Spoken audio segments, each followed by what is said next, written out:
बिस्मिल्लाहिर्रहमानिर्रहीम। अल्लाहुम्मा सल्लि अला मुहम्मद व अला आलि मुहम्मदिन कमा सल्लैता अला इब्राहीम व अला आलि इब्राहीम इन्नका हमीदुम मजीद। अल्लाहुम्मा बारिक अला मुहम्मद व अला आलि मुहम्मदिन कमा बारकता अला इब्राहीम व अला आलि इब्राहीम इन्नका हमीदुम मजीद। अस्सलाम वालेकुम प्यारे व्यूवर्स, उम्मीद है आप सब ठीक होंगे। माही फूड सीक्रेट में एक बार फिर आप सबको खुश आमदीद कहा जाता है।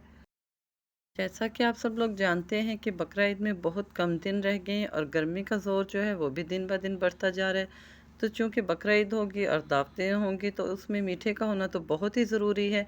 आज मैं आप लोगों के साथ मीठे की एक ऐसी मज़ेदार और कलरफुल सी रेसिपी शेयर करने लगी हूँ जो कि आपकी ख़ानदान में वाह वाह करवा देगी। जी हाँ, ये रेसिपी इतनी आसान और इतनी मज़ेदार और कलरफुल है ना कि बच्चे तो बच्चे, बड़े भी इसे बहुत दिल से पसंद करेंगे।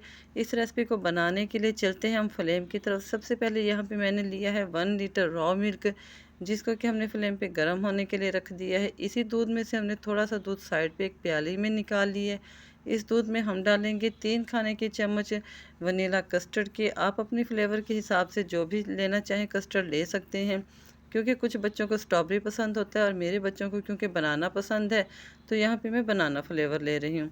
तो कस्टर्ड को हमने अच्छी तरह मिक्स कर लेना है ताकि इसमें किसी भी किस्म के लम्स ना रहें। इस दौरान हमारे दूध को देखें कितने अच्छे से जो है उबाल आ गया है। इसमें यहाँ पे अपने टेस्ट के अकॉर्डिंग मैं 1 प्याली से थोड़ी सी कम यानी कि 100 ग्राम के करीब चीनी डाल रही हूँ। कुछ लोग मीठा ज़्यादा पसंद करते हैं तो आप अपने टेस्ट के अकॉर्डिंग इसमें मीठा डाल सकते हैं। मीठा डाल के हमने दूध को यहाँ पे 5 मिनट तक मीडियम फ्लेम पे पका लेना है ताकि हमारा दूध जो है थोड़ा थिक हो जाए। इससे हमारा कस्टर्ड जो है बहुत ज़बरदस्त बनेगा। 5 मिनट दूध को पकते हुए गुजर गए हैं तो यहाँ पे हमने थोड़ा थोड़ा करते हुए बनाना फ्लेवर का कस्टर्ड इसमें डाल देना है और चम्मच को कंटिन्यूसली चलाते जाना है ताकि कस्टर्ड में किसी भी किस्म के लम्स ना बने। कस्टर्ड डाल के हमने इसको मीडियम फ्लेम पे इतनी देर पकाना है कि थोड़ा सा थिक हो जाए, लेकिन हमने इसको बहुत ज़्यादा थिक नहीं करना, क्योंकि यहाँ जस्ट ये हमारा कस्टर्ड नहीं बल्कि इसको आप फ्रूट ट्रैफल कह लें या लबेशीरी कह लें। बहुत से मौक़ों पे आपने इसको खाया होगा, लेकिन मेरे तरीके से आप बनाएंगे तो इसका टेस्ट आपको बाकी टेस्ट से जो है बिल्कुल डिफरेंट लगेगा। अब मैं डाल रही हूँ इसमें कलरफुल पास्ता सेवइयाँ, जिनको पहले से उबाल के हमने रख लिया था। इनके ऊपर से हमने एक दफ़ा ठंडा पानी डाल दिया था ताकि आपस में ये चिपके नहीं। सेवइयाँ डाल देने के बाद हमने इसको इतनी देर पकाना है कि इसमें बड़े बड़े से बबल्स बनने लग जाएं, क्योंकि यहाँ पे इसको पकाना ज़रूरी है। सेवइयों में थोड़ी बहुत नमी रह जाती है, जिसकी वजह से बाद में हमारी फ्रूट ट्रैफल जो है ना पानी छोड़ जाती है।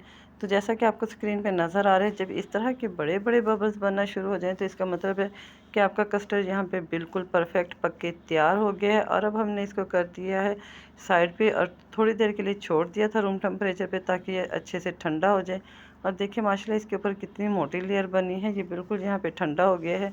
अब हम इसे करेंगे डिश आउट, और डिश आउट करने के बाद हम आपको इसकी प्रेजेंटेशन दिखाएंगे कि आप लोग इसको किस तरह मज़ीद कलरफुल और ख़ूबसूरत बना सकते हैं कि ये देखने में भी अच्छा लगे और खाने में तो ये बनता ही बहुत ही मज़ेदार है। मेरे कहने पर एक मरतबा इस ईद पे आप इस रेसिपी को बना के अपने दस्तरखान की शान बनाइएगा। ख़ानदान वाले और बच्चे जो हैं आपके फ़ैन हो जाएंगे। बच्चों की पसंद के मुताबिक मैं यहाँ पे डाल रही हूँ कटिंग करके बनाना, और साथ ही मैंने कुछ और चीज़ें भी रखी हुई हैं जो कि बच्चों को बहुत पसंद है। जी हाँ, जेली तो बच्चों की मोस्ट फेवरेट होती है। तो यहाँ पे मैंने 2 कलर की जेली ली है, रेड कलर की और ग्रीन कलर की, वो डालेंगे। तो बनाना डाल देने के बाद अब हम यहाँ पे डालेंगे रेड कलर की जेली। अगर आप मेरी रेसिपी में यहाँ तक पहुँच गए हैं और आपको मेरी छोटी सी एफ़र्ट अच्छी लगी है तो मेरी रेसिपी को लाइक कर दीजिए, मेरे चैनल को सब्सक्राइब कर दीजिए और साथ ही बेल के बटन को दबा दीजिए ताकि मेरी हर नई आने वाली वीडियो का नोटिफिकेशन सबसे पहले आपको मिलता रहे।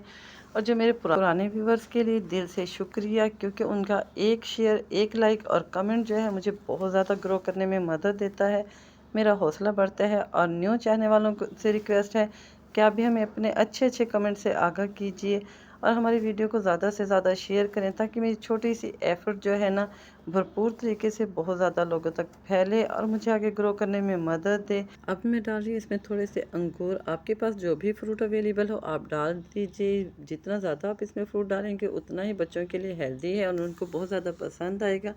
तो यहाँ पे हमारी रेसिपी तो हो गई है फुल एंड फाइनल तैयार। देखने में ये जितनी खूबसूरत और कलरफुल लग रही है, खाने में तो ये उससे भी ज़्यादा मज़ेदार है। साथ ही आपको पता है कि बकरा ईद का टाइम बहुत करीब है और सब लोगों की कोशिश होती है कि इस टाइम पे जो है ना अल्लाह की राह में ज़्यादा से ज़्यादा कुर्बानी की जाए।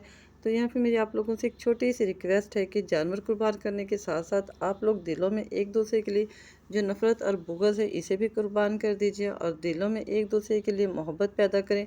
अपने दस्तरखान को वसी करें और अपने रिश्तेदारों को और बहन भाइयों को दावत पे बुलाएं। और इसके साथ ही मुझे दीजिएगा इजाज़त, फिर मिलेंगे मज़ेदार सी रेसिपी के साथ। अल्लाह हाफ़िज़।